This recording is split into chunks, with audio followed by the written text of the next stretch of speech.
Hello everyone, नमस्कार। कैसे हैं आप? उम्मीद है आप अपने परिवार के साथ खुश होंगे और स्वस्थ होंगे। आज की वीडियो में हम जानेंगे साल 2024 में पौष पूर्णिमा कब है, पौष पूर्णिमा के दिन बनने वाले शुभ योग, पूजा का शुभ मुहूर्त, पूजा विधि और इस व्रत के नियम। साथ में जानेंगे इस दिन किए जाने वाले खास उपाय। दोस्तों, पौष पूर्णिमा के दिन पवित्र नदियों में स्नान के बाद दान करने का विशेष महत्व माना गया है। कहते हैं ऐसा करने से सभी देवी देवताओं का आशीर्वाद प्राप्त होता है। पौष पूर्णिमा में आने वाली पूर्णिमा को, यानी कि पौष महीने में आने वाली पूर्णिमा को पौष पूर्णिमा कहा जाता है और हिंदू धर्म में इसका विशेष महत्व है। पौष पूर्णिमा के दिन सत्यनारायण भगवान की पूजा होती है और व्रत किया जाता है। साथ ही ये भी कहा जाता है कि पूर्णिमा के दिन यदि गंगा स्नान किया जाए तो सभी पापों से मुक्ति मिलती है और देवता प्रसन्न होते हैं। वहीं स्नान के बाद दान करना भी शुभ और फलदायी माना जाता है। पूर्णिमा तिथि के बाद नए हिंदू मास की शुरुआत होती है। आध्यात्मिक दृष्टिकोण से पूर्णिमा तिथि को बहुत ही महत्वपूर्ण माना जाता है। इस दिन भगवान विष्णु, सूर्यदेव और माता लक्ष्मी की उपासना करने से विशेष लाभ प्राप्त होते हैं। कहते हैं इस दिन पूजा और दान पुण्य करने से, व्रत करने से इंसान के दुखों का अंत होता है और उसे सुख वैभव की प्राप्ति होती है। इस दिन दान पुण्य किया जाता है और ऐसा करने से इंसान के सभी पापों का अंत हो जाता है। इस दिन दिन भर फलाहार करके रात को चंद्रमा की पूजा की जाती है। ऐसा करने से इंसान के सुख सौभाग्य में वृद्धि होती है और हर तरह की सुख प्राप्त होते हैं। तो आज की वीडियो में हम जानेंगे साल 2024 में पौष पूर्णिमा की पूजा का शुभ मुहूर्त, इस दिन बनने वाले शुभ योग, पूजा विधि और इस दिन किए जाने वाले खास उपाय। साथ में जानेंगे पौष पूर्णिमा व्रत के नियम। तो वीडियो शुरू करने से पहले आपसे एक खास बात। दोस्तों, अगर आप इस चैनल पर नए आए हैं तो इस चैनल को सब्सक्राइब कर दीजिए और बेल आइकन बटन प्रेस कर दीजिए ताकि आने वाली वीडियो देख सकेंगे आप सबसे पहले।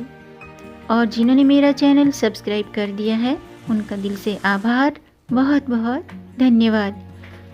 दोस्तों, इसी तरह मेरे चैनल के साथ जुड़े रहिएगा और अपना प्यार हमें देते रहिएगा। वीडियो को अंत तक ज़रूर देखिएगा ताकि कोई भी जानकारी छूट न जाए, क्योंकि आधी अधूरी जानकारी से पूरा लाभ नहीं मिलता है। इसलिए हमारे साथ अंत तक बने रहिएगा। तो आइए शुरू करते हैं। दोस्तों, हिंदू धर्म में पौष माह की पूर्णिमा का खास महत्व होता है। शुक्ल पक्ष की पूर्णिमा को पौष पूर्णिमा कहा जाता है और हिंदू धर्म और भारतीय जनजीवन में पूर्णिमा तिथि का बड़ा महत्व है। पूर्णिमा की तिथि चंद्रमा को प्रिय होती है। माना जाता है कि इस दिन चंद्रमा अपने पूरे आकार में होता है, 16 कलाओं से परिपूर्ण होता है।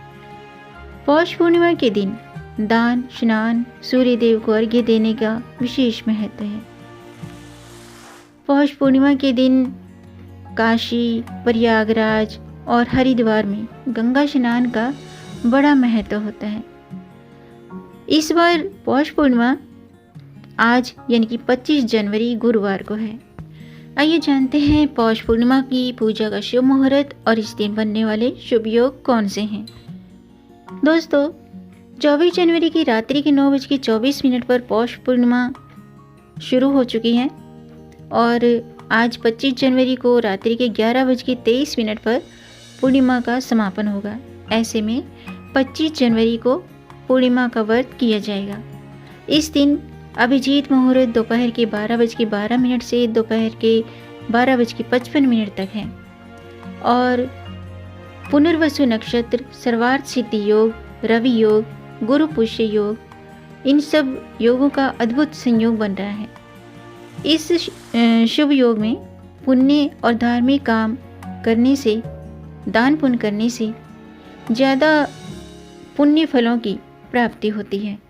स्नान दान के लिए शुभ मुहूर्त है 25 जनवरी को सुबह के 5:26 से सुबह के 6:20 तक, और चंद्रोदय का समय है 25 जनवरी को शाम के 5:29 के करीब। तो पूर्णिमा के दिन आप चंद्रमा को अर्घ्य इसी समय दे सकते हैं। वहीं पूर्णिमा के दिन रात्रि के समय माँ लक्ष्मी की पूजा जरूर करें। ऐसा करने से धन धान्य की कमी नहीं होगी और सुख समृद्धि बनी रहेगी। आइए जानते हैं पौष पूर्णिमा की पूजा विधि। दोस्तों, पौष पूर्णिमा के दिन उठकर सबसे पहले स्नान आदि से निवृत्त होकर भगवान विष्णु और माँ लक्ष्मी को प्रणाम करें। इसके बाद व्रत का संकल्प लें, भगवान सूर्य देव को अर्घ्य दें और गंगा जल छिड़क कर मंदिर को शुद्ध करें। अब पंचोपचार से विधि पूर्वक भगवान विष्णु की पूजा करें। भगवान विष्णु को पीले रंग के फल, हल्दी, जौ, अक्षत ये सभी चीज़ें अर्पित करें और माँ लक्ष्मी की पूजा जरूर करें। माँ लक्ष्मी को लाल फूलों की माला, चुनरी और श्रृंगार की चीज़ें अर्पित करें। इसके बाद भगवान विष्णु के मंत्रों का जाप करें, विष्णु चालीसा का पाठ करें और व्रत कथा जरूर पढ़ें या सुनें और भगवान विष्णु और माँ लक्ष्मी को भोग लगाएं। अंत में प्रसाद का वितरण करें। आइए जानते हैं कि इस दिन कौन सी गलतियां नहीं करनी चाहिए, कौन से काम भूल कर भी नहीं करने चाहिए। दोस्तों, इस दिन अगर आप व्रत नहीं भी रखते हैं तो घर में शुद्धता का ध्यान रखें, तामसिक चीज़ों का सेवन न करें और अपने प्रिय या जीवन साथी के साथ वाद विवाद करने से बचें। इस दिन घर के मुख्य द्वार पर कोई भिक्षुक आता है तो उसे खाली हाथ नहीं लौटाना चाहिए। इसके अलावा पूर्णिमा के दिन पूजा करते समय काले वस्त्र धारण नहीं करने चाहिए। पीले रंग के वस्त्र धारण करके पूजा करें या और किसी भी रंग के वस्त्र धारण करें, लेकिन काले और नीले रंग के वस्त्र नहीं पहनने चाहिए। इस दिन बड़े बुजुर्गों का अपमान नहीं करना चाहिए और किसी महिला के साथ गलत व्यवहार न करें। अगर आप व्रत रखते हैं तो व्रत का संकल्प लें और पूर्ण रूप से ब्रह्मचर्य व्रत का पालन करें और व्रत कथा जरूर पढ़ें। अपने सामर्थ्य के मुताबिक दान पुण्य भी जरूर करें। दोस्तों, ये नए साल की पहली पूर्णिमा है और गुरु पुष्य योग भी इस दिन बन रहा है। पूर्णिमा तिथि के दिन गुरु पुष्य योग का बनना बहुत ही शुभ और लाभकारी माना जाता है।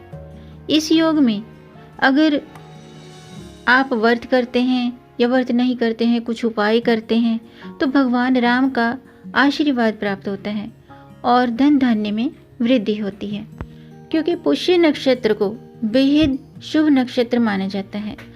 और अगर ये नक्षत्र गुरुवार के दिन पड़े तो इसे गुरु पुष्य योग के नाम से जाना जाता है। और पूर्णिमा तिथि के दिन गुरु पुष्य योग का संयोग बनना बहुत ही शुभ माना जाता है। इस दिन कोई भी शुभ काम करने के लिए पंचांग देखने की जरूरत नहीं होती है। पुष्य नक्षत्र में ही भगवान राम का जन्म माना जाता है और ऐसा माना जाता है कि ये नक्षत्र कितना प्रभावशाली होता है कि इसी नक्षत्र में भगवान श्री राम का जन्म हुआ था। पौष पूर्णिमा के दिन बन रहे गुरु पुष्य नक्षत्र को खास महत्वपूर्ण इसलिए माना जाता है क्योंकि इस दिन कोई भी काम करते हैं तो उसमें सफलता जरूर प्राप्त होती है। आइए जानते हैं कि इस शुभ योग में आप कौन से काम करें और कौन से काम नहीं करें। दोस्तों, साल के पहले गुरु पुष्य योग में भगवान राम की पूजा अर्चना करना बहुत ही शुभ माना जाता है, क्योंकि ये पुष्य नक्षत्र में ही भगवान श्री राम का जन्म हुआ था। इस दिन भगवान राम की पूजा अर्चना के बाद रामचरितमानस के बालकांड का पाठ करना चाहिए। ऐसा करने से भगवान श्री राम की कृपा प्राप्त होगी और अधूरे काम पूरे होंगे। पौष पूर्णिमा के दिन बन रहे गुरु पुष्य योग को बहुत शुभ फलदायी माना गया है, क्योंकि इस दिन राम रक्षा स्तोत्र का पाठ करना चाहिए और सुबह शाम ओम रामचंद्राय नमः इस मंत्र का तुलसी की माला से 108 बार जाप करना चाहिए। अगर आप ऐसा करते हैं तो नौकरी और बिजनेस में उन्नति होती है और भगवान राम के साथ साथ हनुमान जी का भी आशीर्वाद प्राप्त होता है और जीवन के सभी कष्ट दूर हो जाते हैं, स्वास्थ्य भी अच्छा बना रहता है। इसके अलावा गुरु पुष्य योग में कार्यस्थल पर पारद माता लक्ष्मी की प्रतिमा स्थापित करें। ऐसा करने से बिजनेस और कारोबार में धन और ऐश्वर्य की प्राप्ति होगी। अगर आपको रोज़गार की तलाश है तो इस यानी कि रोज़ पारद लक्ष्मी की पूजा करनी चाहिए आपको, और ऐसा करने से कैरियर में उन्नति के शुभ योग बनेंगे और रोज़गार प्राप्त होगा। दोस्तों, पौष पूर्णिमा के साथ ही माघ मेला भी शुरू हो जाता है, जिसमें स्नान करने का विशेष महत्व होता है। इस दिन लोग सरोवरों में, पवित्र नदियों में स्नान करते हैं। पौष पूर्णिमा पर आप मंत्रों का जाप करें। इन मंत्रों का जाप करना शुभ फलदायक होता है। मंत्र इस प्रकार है: ओम आदित्याय नमः, ओम सोम सोमाय नमः, ओम नमो नीलकंठाय, ओम नमो नारायणाय। और इस दिन आप चंद्रमा की पूजा जरूर करें, क्योंकि इस दिन यानी कि पूर्णिमा के दिन चंद्रमा अपनी पूर्ण आकृति में होता है, तो इस दिन चंद्रमा की पूजा करें, उन्हें अर्घ्य दें। ऐसा करने से कुंडली में चंद्र दोष दूर होता है और चंद्रमा मजबूत होता है। पूर्णिमा के दिन माँ लक्ष्मी भगवान विष्णु के साथ उनकी पूजा करें, उनकी आराधना करें और पूर्णिमा की रात्रि को माँ लक्ष्मी को सफ़ेद चावलों से बनी हुई खीर का भोग लगाएं। ऐसा करने से आरोग्य की प्राप्ति होती है। इसके अलावा पूर्णिमा की रात्रि में माँ लक्ष्मी जी के सामने शुद्ध घी का दीपक जला करके उन्हें गुलाब के फूलों की माला अर्पित करें और स्फटिक की माला से माँ लक्ष्मी के मंत्र का जाप करें। माँ लक्ष्मी का मंत्र इस प्रकार है: ओम ह्रीं श्रीं कमले कमलालय प्रसीद प्रसीद महालक्ष्मी नमः। इस मंत्र का कम से कम 108 बार जाप करना चाहिए। ऐसा करने से सुख समृद्धि की प्राप्ति होती है। तो आज के लिए बस इतना ही। उम्मीद है आपको ये जानकारी पसंद आई होगी। अगर आपको ये जानकारी अच्छी लगी हो तो आप इसे लाइक कर सकते हैं। वीडियो लाइक करने में पैसे खर्च नहीं होते हैं, आपके लाइक से हमारा मोटिवेशन अप होता है। तो वीडियो को लाइक ज़रूर कीजिएगा और इस जानकारी को आगे बढ़ाकर अपनी फैमिली में, अपने फ्रेंड्स में ज़्यादा से ज़्यादा शेयर कर दीजिए, ताकि औरों को भी इससे लाभ प्राप्त हो। और अगर आपका कोई प्रश्न है या कोई सुझाव है या किसी अन्य विषय पर जानकारी जानना चाहते हैं तो कमेंट बॉक्स में ज़रूर लिखिएगा, मैं उस पर भी वीडियो ज़रूर बनाऊंगी। और मेरे चैनल को सब्सक्राइब ज़रूर कीजिएगा ताकि आने वाली वीडियो देख सकेंगे आप सबसे पहले। वीडियो को अंत तक देखने के लिए आपका बहुत बहुत धन्यवाद। मिलेंगे नई जानकारी के साथ, तब तक आप खुश रहें, स्वस्थ रहें, अपना ख्याल रखें और अपनों का भी ख्याल रखिएगा। जय श्री हरि, हर हर महादेव।